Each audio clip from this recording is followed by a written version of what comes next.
Hi, this is Carolina, the Soul Coach. Welcome to my podcast.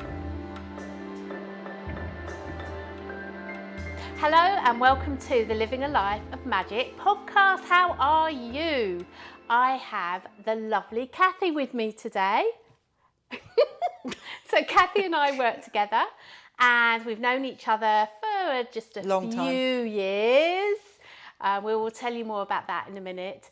And we work together, don't we, at Quest, the Holistic Centre in Epsom in Surrey. And we're neighbours as well. Yes. So there's a big helicopter. Don't worry, I can't hear it. Okay, so it is a Living a Life of Magic podcast. I'm looking at you, aren't I? Yes. It is a Living a Life of Magic podcast.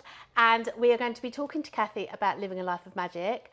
But you are magic. Thank you, Carolina. You are magic. And I practice magic. Yeah, you do. But you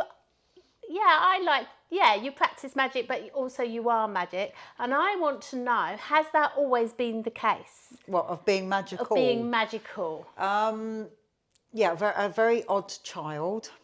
So I would say very bizarre things to my parents. For example? I can see someone over there that wasn't there. So they thought I was bizarre. So I literally got that kind of knocked out of me a little bit, which understandably. Yeah. So it all started very young, very young. And then... So did they do anything, the fact that you could see? Yeah, they told me not to say it, just to conform. You must conform. So I did, I suppose, with that anyway. And then I went away and came back, and that's where it all started. Okay. So how old were you then? When it properly started in manifesting itself in my life in reality? Yeah. 21. At 21. And where were you? What happened? What was your first experience? So, We're digging deep. Even though we've known each other, like, honestly, Kathy and I, we're the same age, aren't we? Yeah. And so 42. When I was saying how old, when I was saying how old, I know how old you were because you were the same age as me when you joined Quest and we started working at Quest. But so 21, tell us about 21. Living in America. Yeah. Living in San Francisco. I was a nanny for a lovely lady with 4 children. So it was quite, and as a youngster, that was quite a lot. Always felt slightly disengaged, perhaps. Right. And there was always something lacking or missing. I had a great job, great, I got great money. I was young. It was San Francisco. I rode rollerblade everywhere. I could do what I like, but there was something lacking. So one of my friends, because it was California, said, would you do a past life regression for someone else as a guinea pig? And I went, yeah, all right. So you would be the client? I was the client. All right, okay. And I went, no problem. Never really done anything like that before. I was regressed.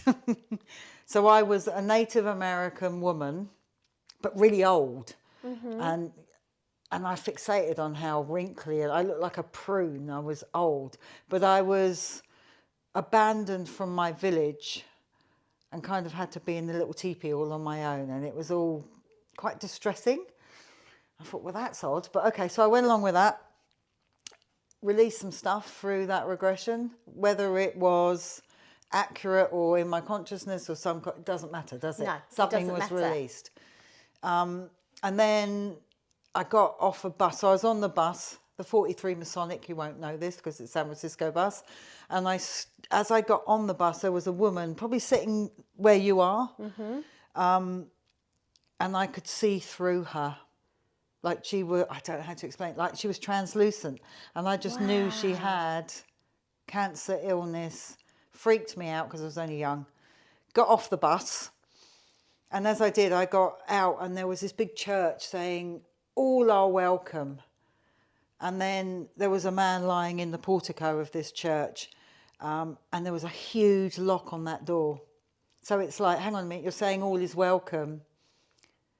Yet this man was being locked out. And I suppose I had a bit of an existential crisis at that time. I just thought, what's this all about? Yeah.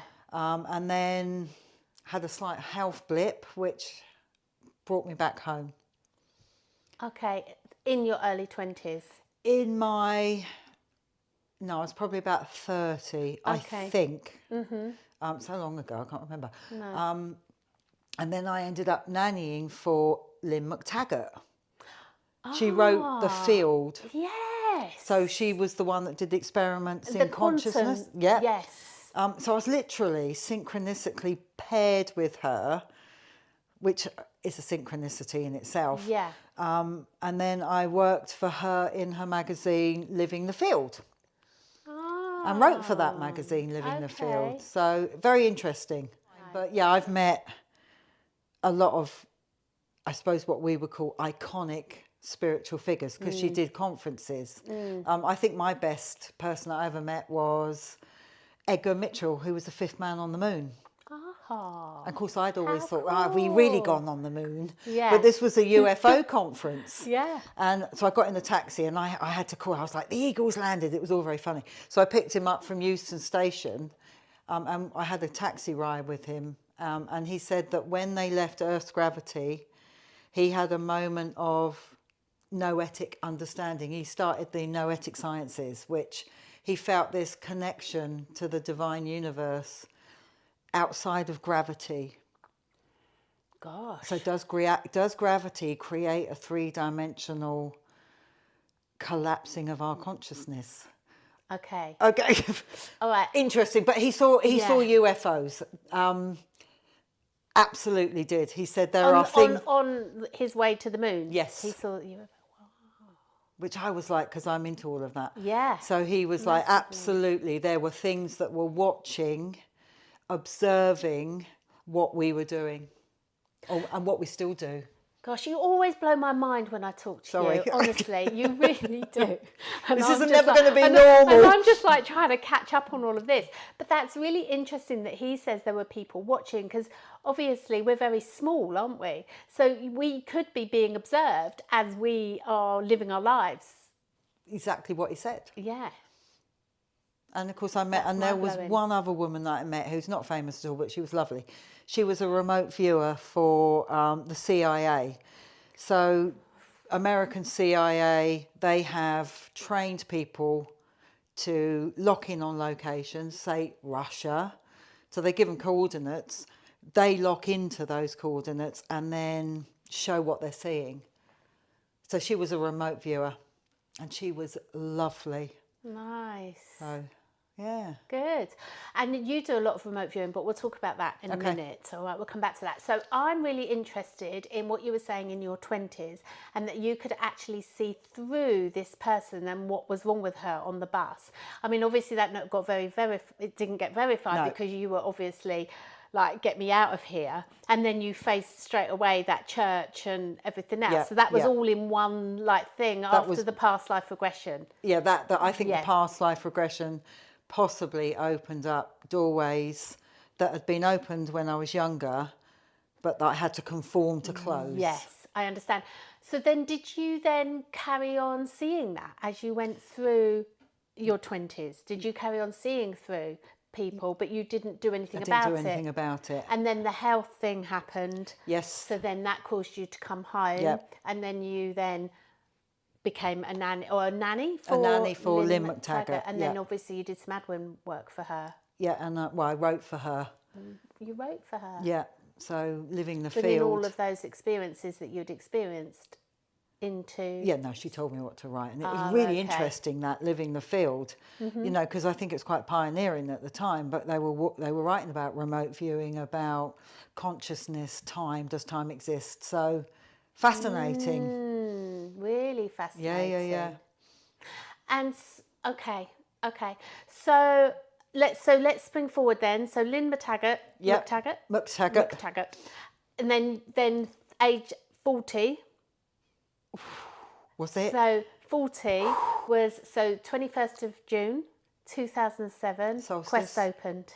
That's right. In Yule. And I think you'd seen the advert, hadn't you? I think someone told me. Did they? Because I remember coming to talk to you, and we were sitting in a little courtyardy thing with a little table, and Madeline was there. Yeah, Mum. Sweet. And that was that. And then I think you were offering Past life regression. So you must have trained then to become a past life regressionist I during did. that time. I am a trained past life regressionist. But you didn't like it. And spirit release. Yeah. But you didn't like the past life regression, did you? I No, remember that. No, it was tricky. Yeah. Well, you've got people that I remember the first guy that I ever did, and he was so hungover, and he's sitting there with his arms crossed, and I just thought, you don't want to be here. Your wife's forcing you to pick. Do you know, there were so many variables to that. Yeah. Yeah, it wasn't my favourite thing to do. It wasn't. No. And then obviously what came out of that was definitely magic, wasn't it? 100% magic. Oh, it was incredible. Yeah. So do you want to share the story of Darren? Well, apparently Darren came in and said my recollection of this isn't correct. Oh. I think it's just about time. Right. So you had asked me, hadn't you? The psychic hadn't turned up. Val, yeah. And you just said, can you give it a go? Yeah. And I went, yeah, I'll give it a go, because that's what we do, isn't it? Yeah. I just knew that someone had to lie down. Yeah. And Darren was my first guinea pig, wasn't he? Yeah.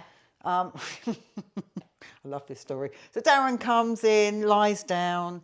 I'm doing my, and I never done a reading like that before. No. Not in that capacity. I had generally. I think we talked about tarot reading, hadn't we? Yes. And that was, I think you did a couple of tarot readings or something. Yeah. And then through psychicness, actually. Yeah.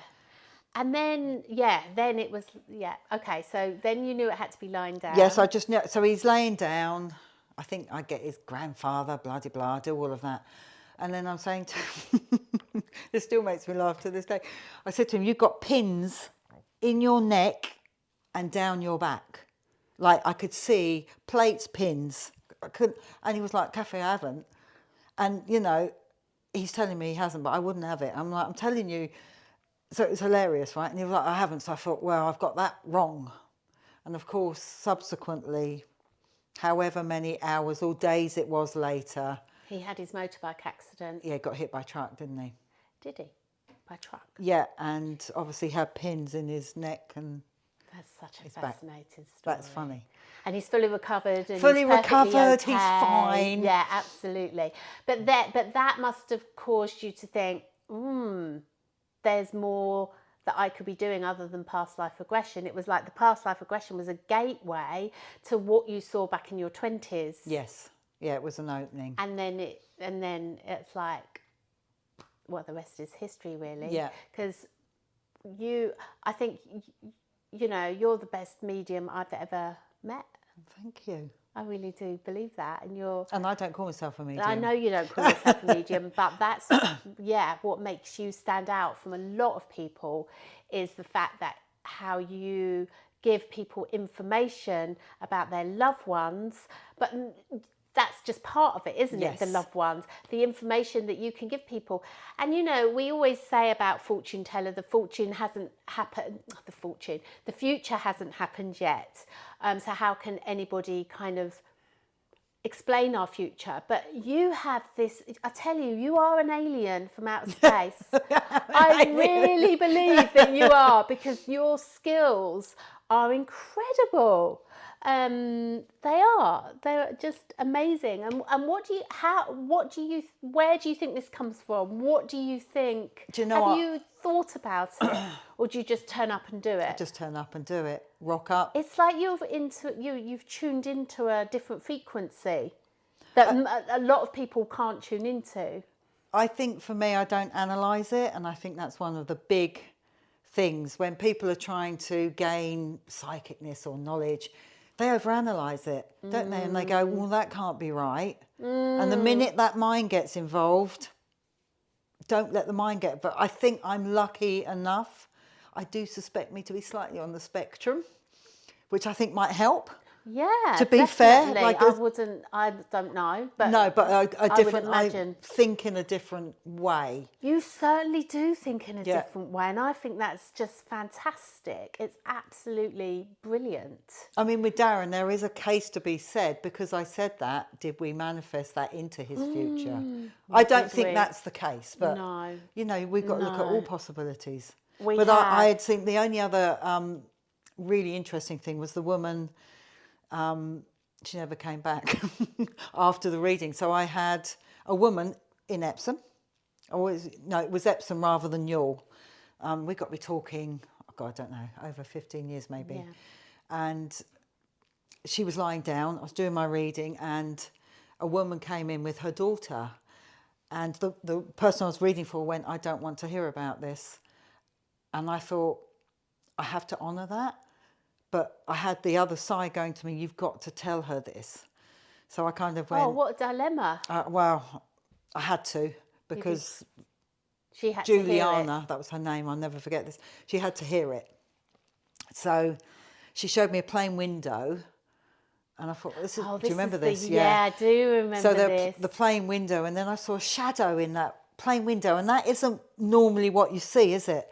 So this was 9/11. Now, had I been a medium in New York, maybe you could think, look, someone 9/11, Epsom, really unlikely. You know, and she had a daughter with her, and I got the names. Who had the daughter?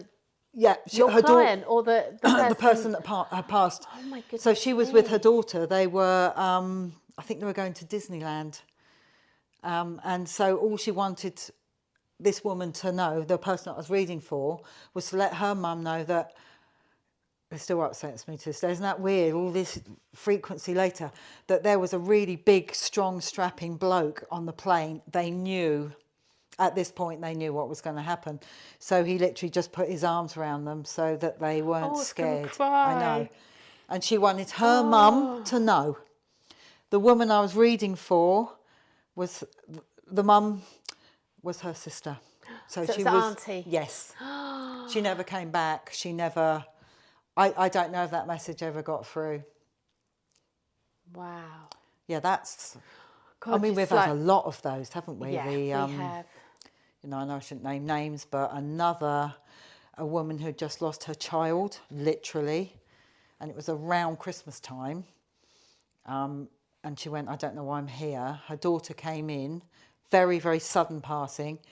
And her daughter, who had passed, said to Mummy, can you... She gave me names, I'm not going to give names. No. Mummy, can you put the Christmas tree up? And the woman after, and all the decorations, can you put those up? And the woman who'd lost her daughter after, she went, Kathy, I can't do it. I can't. But obviously she changed her mind. I mean, you want to talk about magic? So she texted me afterwards and said they were putting the Christmas decks up. And right in the middle of the room, right here, there was a box. And in that box, they opened the box, and there was a handwritten note from their daughter that had passed suddenly. Mummy and Daddy, I'm okay. No way. 100%. That is 100%. So she had manifested a written note through the ether. I mean, you could look at it, someone said to me, yeah, but she could have written that. No 10-year-old writes like that. And she framed it, and that's happened apparently 3 or 4 times since. Explain that. Same person or different? Same person. That her daughter is somehow leaving.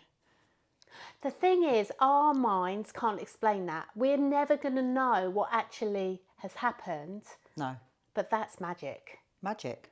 That's incredible. Or it's natural, and because the way we live ultimately in the 3 dimension is so unnatural, we've lost all of our capacity for the magic, for the synchronicity, for the joy. We've lost it because we're having to, I suppose, live such a constricted life mentally. Yeah. Wow, I'm just trying to get my brain around that. Honestly, my mind, that's just like... Well, I'm just going to have a sip of water too, because it just blows my mind. You know, and that is a categorical fact that happened. But you know what? Why couldn't that happen? Because it's all energy. So that then she manifested that into a letter, even though her physical body wasn't here. But why couldn't that happen? Well, it can. And it obviously does. Yeah, I mean, look at coins, feathers. Yes. Do you remember when I was doing Past Life in Youghal? I don't know if you ever remember this. And, I was like, oh, God. Yeah. I struggle with it. And I go to my car and there was a coin on it, on my seat, a big old coin saying, I believe or something. You know, one of those fairy coins. Yeah, yeah. And I came to you and went, are you shoving one of those through my window? Selling them, yeah. I went, what, are you shoving one of those through my window for? And you went, Kathy, I haven't done. What was that?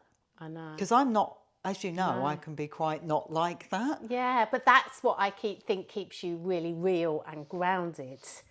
Definitely. So if coins, feathers, I mean, the feather thing. Well, you just think, but sometimes feathers do appear from nowhere. Like I was talking to a client the other day, a customer in the shop, and we were talking about angels and whatever. And there on the floor, we walked round and there was a white feather. Now, I don't know where that came from because it was just there in the shop. Yeah. And I said, oh, there's a feather. She said, oh, that means so much to me. And it was just amazing that we'd just been talking about it and then it was there. Yeah. So that's co-creation. Yeah. But I also think some people go, oh, feathers, and there's a dead pigeon next. So you kind of think you've got to be a bit more discerning. Yeah. Spiritually speaking. Yes. Because not everything is. No, I think it's just about being, what is it about? Because you were saying about the people that you'd met spiritually, that talked spiritually and everything, but yet they weren't living their lives. Not at all. But what does it take, do you think, to be spiritual? What are the qualities of being spiritual? What are your thoughts on that? Well, obviously my only opinion would be, I think if you can live in your integrity. Oh, yeah. I think if you're doing something that's not going to harm anyone else, fun. Yeah. Because spiritually sometimes it can be so serious, it almost gets a bit obsessional about, you've got to do this and that, and if you don't, you're you're not spiritual. And that's not right, is it? That's not spiritual in itself. No, exactly. I think, is it? That's just being judgmental. If you're comfortable with, I think it is kindness, honour. Authentic. Just to be, because we're here to be a human being, aren't we? Well, most of us are. Yeah, well, alien, but no, but I think. But you are here to be a human being, and you're such a great channel and teacher for all what you teach. It's mind blowing. Yeah, I don't think of it like that. It really is mind blowing, and you inspire a lot of people. So, should we talk about what should we talk about now? Should we talk about... I would say one more thing about the spiritual. Yes. Walk your walk. Yeah. There are so many people that say all of this and do, and the people that I met, these icons, I mean, we're talking huge icons. They might write about it or speak about it, but they don't walk their walk. And I think that's really important.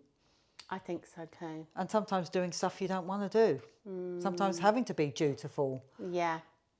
Yeah. And forgiveness and compassion and all of that delight.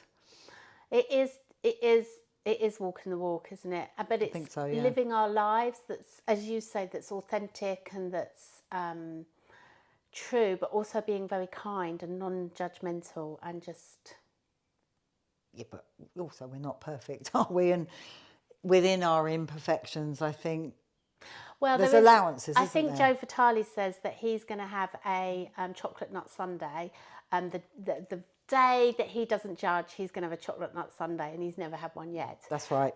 So of course we are judgmental, but it's more the conditioning, more than, because I try every day not to be judgmental, because who am I to judge anyone else? I'm no one, and yet my mind will occasionally judge someone else. Human. But I do think there's degrees, isn't there?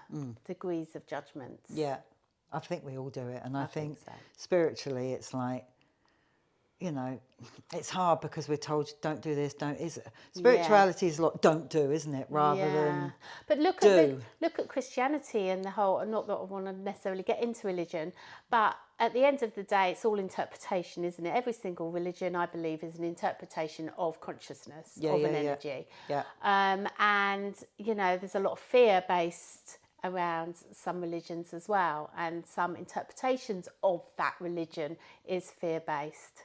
But it's all fear, isn't it? Sorry, I think, you know, I'm not religious, would call myself spiritual. I would probably assign to being a pagan more than anything else, you know, and Christianity dislike the pagans because, but we still use pagan rituals. Christmas is a hugely pagan ritual. You know, no one thinks twice, do they, about putting a wreath around your door, because that was all about keeping the dark spirits at bay. And so it's, you know, we're utilising arcane energies and beliefs, and religion's just taken it and made it a bit dogmatic. But then there's principles of love thy neighbour, treat yourself as you would treat others, and do you know what I mean? So there's beautiful parts to that dogma, and also I think at the end of the day we just have to live our lives. I came up with a thing recently: live, love, laugh. Well, there you go. I think a customer said that to me, and I was like, yeah, I'm adopting that. Live, love, laugh. That's all you have to do. Just live our lives. Just get on, do our thing, love, and laugh. Yeah, because laughter's big at the moment. We're not having a lot of it, are we? Not really. No, not at all. Okay, so shall we talk about? Oh, what? Who was it? You said, I can never say his name. Michael Deck. Melchizedek. I can never. Archangel. Some people call him Melchizedek. Yes. I call him Melchizedek. Yes. Because I just don't know how to say it. No. So he comes in with us a lot, doesn't he? He does, yeah. And we've created a crystal grid, haven't we? Through his channeling. Yes. Well, you created it, and I am putting it together. We are putting it together as the team at Quest. So that's exciting. And you channeled him, didn't you, to write this crystal grid. So look out for the crystal grid that's going to come onto our website, spiritualquest.co.uk. And it's of the bringing more light. And helping us harness the new frequencies that we're all being bombarded with at the moment. Because they're strong, aren't they? Strong dark energies. Yeah, and strong light ones as well. Yes. It's like there's this monumental battle of dark and light, which has been for time immemorial. Yes. And it's just this grid just to help us, not protect, because I don't think that's right, but to help us align to it and... To remind us of our light. Yeah, and just to bring light in. Yes, yeah. Because, you know, we're told this and that, and, you know, we won't go down the rabbit hole. Maybe we could do another podcast. Going down the rabbit hole. Going down that rabbit hole. Well, mine blows already. I go into this kind of like numb brain when I'm talking to you, because I'm just like, wow, my brain just like sparks off. Wow. Well, we'll do it we won't go down the rabbit hole. We'll do it another time. The grid is to help us assimilate. You know, we've got solar energies at the moment that are so strong. I mean, to see the northern lights. I've dreamt of that. I literally dreamt of seeing that, like dreamt it, not like, I just was like, wow, wouldn't it be amazing? Yeah. And wow, wasn't it amazing? Yeah. It was incredible. But that's going to impact on us as well, isn't it? The solar flares. Yeah. A lot of people said it was HARP testing. So HARP is a great big... HARP tests the ionosphere within the... Here we go. Yeah, sorry. But that's what people are saying. And HARP put out a thing saying we are going to be using HARP. HAARP. Okay. It's something to do... It affects the aurora around the planet. Oh. But it's about cloud seeding and changing the atmosphere and rabbit hole. Yeah, rabbit hole. And some woman went, I can't see anything as that beautiful that's man-made. And I just went, sometimes conspiracy theories can be really suck your joy. And I went, and I don't honestly care if it's HARP or not, because it was stunning. It was beautiful. It was amazing. Energy of it. Yeah. And the joy that it gave so many people.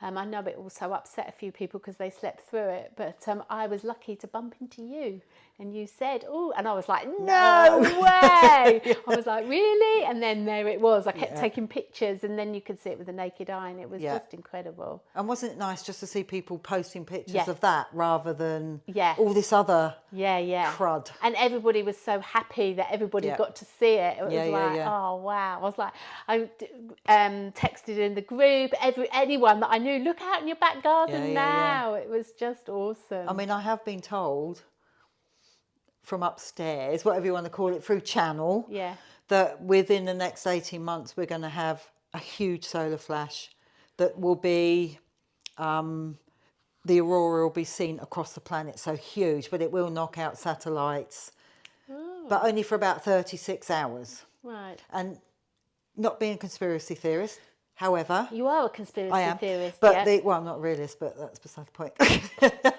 But the government, on their own website, have put in, you need water, pet food, nappies, food for 3 days. The government put that on their own website. When? That was probably about a month and a half ago. No. Honestly, go find it. Let's go find it. So they're obviously warning us, you know, that something's going to come. And we've got water. And, well, to be fair, we started doing our prepping. Well, that's bloody handy then, isn't it? Well, it isn't, because it went out of date and we ate most of it. So I have to start again. We've got all this stuff and it's like, it's out of date. It's like... I remember when COVID happened, everyone was telling Will and I, we're just like trying to think, oh goodness me, how are we going to keep the business alive? And everyone was rushing out to get toilet paper and everything else. And me and Will were like, oh, can't even think about that just now. And everyone was panicking that we hadn't gone and got anything. And that was really funny. So it's kind of... Yeah, so there is obviously, you know, we're in the solar maximum. So, but I've been told that there's going to be a huge... And to knock out satellites and take down, I think it will be enough for disruption, but not enough for collapse. Right. So over the next 18 months? Within the next 18 months, you heard it here first. So that's till December 25? Yeah, so if you... June, December 25, by then. So, you know, and I think a banking system being hit a little bit isn't a bad thing, because we've got so much reliance, haven't we, on digital and... AI and okay, well, it's a little bit useful, but anyway. I know. It's just I don't use it personally. I'm old school. So can we come back to the big M? Because I can't say the word. The Kizzledeck. The Kizzledeck. What is he? Who is he? What is he? And how can we use him in our lives? I know we talked about the crystal set, but if we wanted to channel him, how can we channel him? You just ask. You ask him to be there. And he is bringer of light? Bringer of light, apparently. Reminder of light. He is the architect of the universe. He's the one that created the geometry in which we all sit now. And they say Metatron is the voice of God. Mm-hmm. Whatever God means, oneness, omnipresence. And Melchizedek was the one that ordered everything. Oh. So if you kind of want a bit of order in your life and light, call on Melchizedek. Okay. But I think they're all archetypes of the seeding of one. They all come from the same place, don't they? Yeah. And in Hinduism, I think it was Lord Brahma is the creator of the universe. So again, it's all just the same, isn't it? Same. Yeah. You've got the creator, the destroyer. Well, Kali's the destroyer, isn't she? She's one with the. But it's tongue. Shiva and Parvati. Yeah. Parvati. Anyway, that's. And then and Vishnu. Yes. Yeah. Just put me trotter down there. We've had to twist that round, haven't we, just to hide your little... hold my trotters.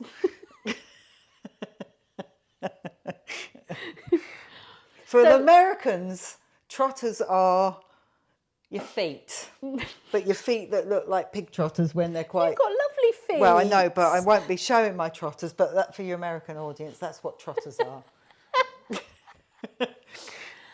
We've got to talk about one of your favourite subjects that has got to be crop circles. And I asked Kathy if she's got a manifestation story, which she's going to share with us at the end. Yes, I will. And to do with a crop circle, but we'll hear that at the end. So when was your first experience of a crop circle? 1999. Okay. So there was a magazine called Swirled News. So we're really going back. Yeah. So I drove to Wiltshire with my friends. I can tell you exactly where it was. West Overton. So this is all in Wiltshire. So if you don't know Wiltshire, it was called West Overton. I pulled into a lay-by. My friends didn't even get out of the car. And I could see in this wheat field a crop circle. And it was warm. And I remember running and getting into the centre of it. And the wheat was beautifully swirled. There was satellite kind of rings, like Saturn. There were rings around, beautiful. And I remember just feeling like my life's going to change. And then the farmer came. And? He went, "What are you doing in here?" And I went, "I'm looking at this crop circle." And then he went, "Get out." I was like, because I'm trespassing. Remember that. Yeah, of course. But did you not go, "What crop circle?" What? No, because I was standing right in it. And he went, "Oh," and so he didn't believe any of it. And he said, "They're all man-made." But I don't see how they could be man-made. Obviously, there are some. Most definitely there are man-made, but that's ingenuity in itself, how they make those Well, I'll circles. tell you about that manifestation at the end, because there is an interesting synchronicity with, be it man-made or real. So can you tell which ones, do they feel any different? They between do. man-made and alien? Non-earth energies. Yeah. Cosmic radiation. Who knows? We started the whole topic here. So the man-made ones. Yeah. People go to me, "Are they real?" It's like, well, you're standing in it, so it's real. Doesn't make sense. Yeah. Reality is, it's right there in front of you. The man-made ones, you can see that there are board crushes. Mm-hmm. So what they do is they get a plank of wood, a little bit of foam, get a handle on it like that. They use surveyor tape, from what I understand, measure it out. And but then they do this overnight? Well, in Wiltshire in the summer, you've got a window of probably 5.5 hours of darkness. So yeah, it's done in 5-hour window. Probably you'd need 5 or 6 men or women to do it, because I know there are women crop circle makers. I've never met one personally who's made one. You have never met anyone? No, I know of people. Because Kathy goes to Wiltshire every year, don't you? Being my 23rd year. Yeah. No, 24th year. But you've never met someone that's made one? I know, no, because because it's trespassing, it's criminal damage. Oh, they tend not to advertise it. So for every crop circle, so for every 10 crop circles, how many are unexplainable and how many are man-made? Ooh. What do you reckon? I would say probably 9 are man-made. 9. And so the one that's not, how do you know it's not? How do you know it's... Usually the most simpler ones tend to be the ones that aren't man-made. There's just a feel. But you can get a feeling in man-made ones as well. Because I think you're on the earth, you're on the ley lines. Wiltshire's known for aquifer, which is chalk and water.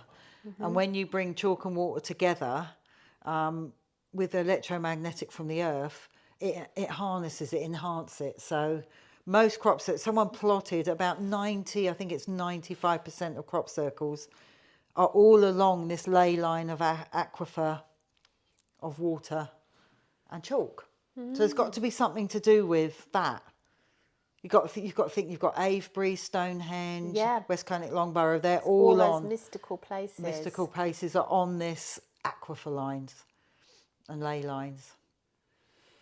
And so that's where all the man-made ones are, and all of them, yeah. All of them are. I mean, I can't tell you if 9 of them are man-made.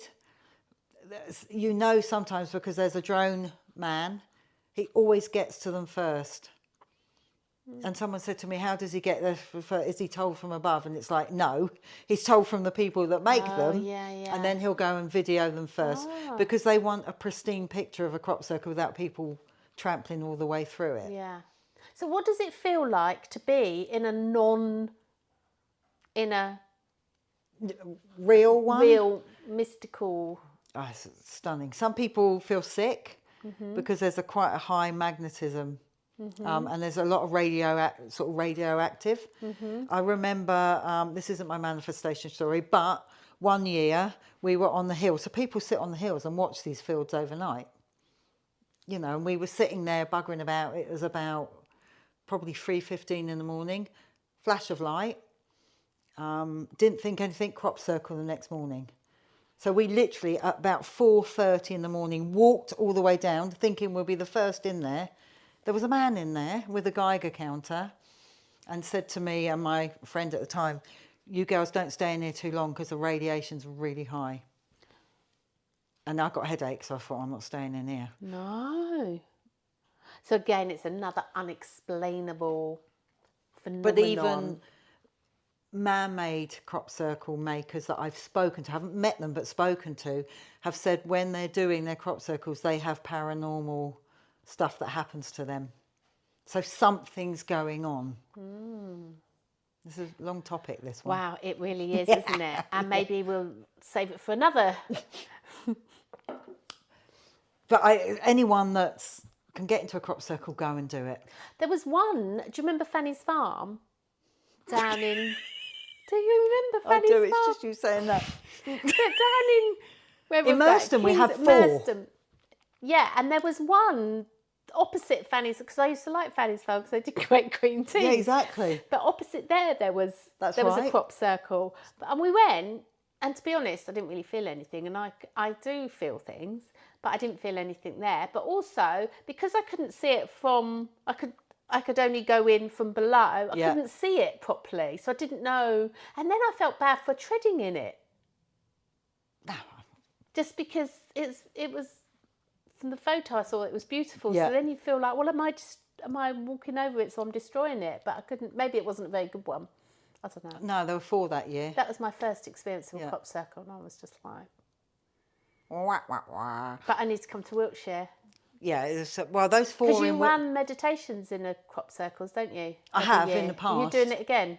You're not sure. Not sure yet. Okay. But I have in the past. Yeah. But obviously, this is all if the farmer allows it, because the farmers now, they talk to each other now, and the minute they get a crop circle, they cut it straight out. Oh, well, you can understand that. You can, because they're losing. Can you imagine Jeremy Clarkson? I wonder what he would do with his he would cut it straight out, wouldn't he? Do you think he would? I don't know. He might be quite interested. Actually, he'd make money out of it, wouldn't he? Because that's what he's about. He might have done. Get set up a cup of tea and... Exactly. Oh, that's good. Okay. Anything else that we could talk about? Because there is so much. Well, what about ghost apparition? Yeah. Because that's another I forgot. You've got a camera. Haven't you got a camera that records ghosts? I've got quite a bit of ghost equipment. So, have you seen a ghost? Yes. Where? Rye. Oh yeah, that hotel. Haunted. So we did a ghost hunt in Rye Castle. And there was activity. So I had what is called, you get these readers, so it picks up static. Yeah. And they go beep, beep, beep, beep if there's a spirit close, and they were going off the whole time. But the bloke that was sort of chaperoning us, was watching us on his CCTV cameras. Okay. That were set up in the castle, and he got loads of stuff. But interestingly, after our ghost hunt, Rye Castle's gone, we're not going to do this again. Because he was saying to them, you know, look what we've caught on camera. So they've freaked them out. Yeah. which is a shame. So what was it? What did you see then? So there were huge orbs of light. Yeah, huge. I saw the photos. They looked amazing. And they weren't normal orbs of light. You know, dust has a very particular, dust flashes. But when you get orbs, they move kind of, you get them in crop circles as well. You get physical golden balls of light that go over the wheat that are intelligent by design. And that's, I think, was the same sort of thing. Have you ever seen like a figure? Smoky figure, yeah. Because when you do mediumship, do you see them outside or do you see them inside? What do you mean? So do you see them in your mind? So when you do a medium reading, not that you're a medium, but when you talk to people in spirit, how do you see them? I see them as a physical. Or do you see them like you're seeing me? I see them like I'm seeing you. So you do see them out, but they're an energy, they're not a ghost. No, I think they're a holographic projection of their memory. Yeah. And they, do you know what I mean? So, yes, you know, I can't understand that. So when I say Uncle Bob's here, you know, he's got a long beard and Uncle Bob didn't have a beard. That's why they show it, so that the person I'm reading for can recognise. But it's more about their personality and information that they give that no one else can know. Yeah. That's important. And that is what you're very good at, is channeling that information. So you see them like out like a holographic projection. Got it. But a ghost has a very different quality. Yeah, they're more smoky.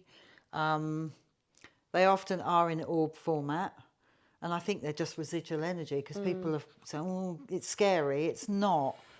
They just haven't been allowed to exit the earth plane. Okay. And so do you help them? Yes, because that's what we ended up doing at Rye Castle. Right. We ended up getting spirits and releasing them. And the guy that was the chaperone for the castle, we went, that was such a beautiful thing to do. Oh, wow. So, because you just get lost. Yeah. Stuck. Trapped between vibrational essences, I guess. Yeah, that was nice. That was a lovely thing to do. Oh, nice. Good. Happy? Happy. You want my manifestation story, do you? I really want your manifestation story, because it's such a good story. And it's all to do with crop circles. Yeah. But it isn't, because it's about group consciousness, manifestation as a group. Yeah.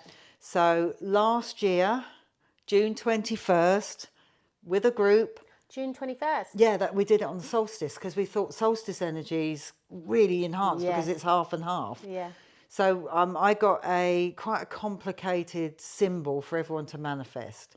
So it was too difficult, and it had so many elements to it. So I said to the girls, right, focus on that. And we asked to co-create, because that's apparently the word. They don't like manifestation now. We've got co-create. Okay. We wanted a crop circle in Wiltshire. We specified in Wiltshire that year, because you've got to be quite specific about what you want. And so we used the bowls, we did all of that. But some of the girls were focusing on these certain parts of it because they couldn't take it as a whole. So you'd drawn it out? Yeah, we printed it out. It's about that big. Okay. It was a pyramid with an eye, with all this squiggly stuff. And of course, I was being filmed at the time for the Crop Circle documentary. Yeah. So Scott was there filming. And when we were doing it, I just thought, he must think we're absolutely crackers. But he filmed it also. We've got it, interestingly, on film, our manifestation of it. Okay. Didn't think anything of it. I went down, they were following Indica in the Crop Circle documentary. So I was in Wiltshire, and Will, the filmmaker, came up, went, "How have you got on with your manifestation?" I went, "Nothing yet." And he laughed. He said, "Why do you think that is?" I said, "Well, we might have done it wrong." And I laughed. And then literally 3 days later, we had 3 elements of that symbol in Wiltshire in wheat. Now, some people are saying you're clutching at straws. A lot of people don't like to think that anything paranormal can exist in our world. Well, that's because people don't like the minds want to know what is what is, don't they? They don't like uncertainty, or they can't explain it, so then they poo-poo it. So and poo-poo it. It was vicious. Really. So they, but there was one. So we had the eye, so the all-seeing eye, and in the back of the all-seeing eye, in the picture, there were these kind of, I suppose, diamond shapes, that exact in the crop circle in West Meon, which is Hampshire-Wiltshire border. Then another symbol appeared, and I didn't even think about it. And one of my group went, "Oh my God, there's a second crop circle." And the third one was the Philosopher's Stone, which is just the circle with a dot in the middle. And they filmed me at that crop circle, and it was huge. And so that was the co-creation Yes. of your... But because the girls had focused on different bits, it came out in three different fields. It came out in different bits. Wow. Because we didn't get, until if we had got the exact, and even if we got the exact, someone would have said, well, you paid someone to do it. You can't win. No. Either way. No. I will tell you, I didn't pay anyone to do any of that. This happened. Now, if these are man-made, we co-created with the mind of a human. And I think that's probably even more spectacular than, because the universe can do what it wants, right? Yeah. But the human mind is so limited, isn't that? And that's my point. And I just say now about crop circles, look, if they're man-made or not, I'm not sure it matters. You're in the geometry. It takes you to an ancient landscape, which is beautiful. I put into the economy at Wiltshire because I should, because it's a place I love. Yeah. But I think we co-created. I do think the circular one, so it's very simple. I think that was probably real. I know the eye one maybe wasn't, because... But it doesn't matter whether it was real, not real. It was real. That's right, it was there. It was co-created, whether it was through human mind to human mind, or whether it was... But the human to human mind, that's telepathy. Yeah. And that's what we're dealing with. We're dealing with telepathic connection. And that's a great manifestation story. Absolutely. I love that. And you can do your own remote viewing. Yeah. You can, if I'm doing a class, I'll put coordinates to, and then the next slide will be where the coordinates are. So just say it's a Giza platform. Yeah. I'll put the coordinates of that. And to remote view, you literally focus on those coordinates and just allow what comes in. Yeah. And people get all frustrated, and then they go, and they're trying to think. Yeah. But you just have to allow it. You do. Just allow. Remote viewing's fascinating subject. Yeah, Ingo Swann is one of the best. He's written books. He's passed now. So Ingo Swann. Ingo Swann. Ingo Swann. He was a huge remote viewer, and he remote viewed Mars and structures on Mars, which 100% are there. Yeah. 100%. But obviously NASA, never a straight answer, No. like to kind of, Photoshop stuff out. I mean, Edgar Mitchell told me that. But you wonder why, though? I don't know why, because if it's there and it's what it is, then why do they need to? I don't understand that. But then we're going to go down the rabbit hole, aren't we? So we won't do that. No. We'll do that next time. Definitely. I would love to do a conspiracy one. Yeah, that would be great. I'd love that too. Thanks, Kathy. You're very welcome. I hope you enjoyed our chat. Really and did. It was really nice to chat to you. And well, thanks for having me on. And thank you to everyone. Yeah, thank you. Wherever you are. Yeah. Fabulous. And if you're watching this on YouTube, what does everyone need to do? Like and subscribe. Thank you very much. Thanks for listening. Thank you, Kathy. Bye.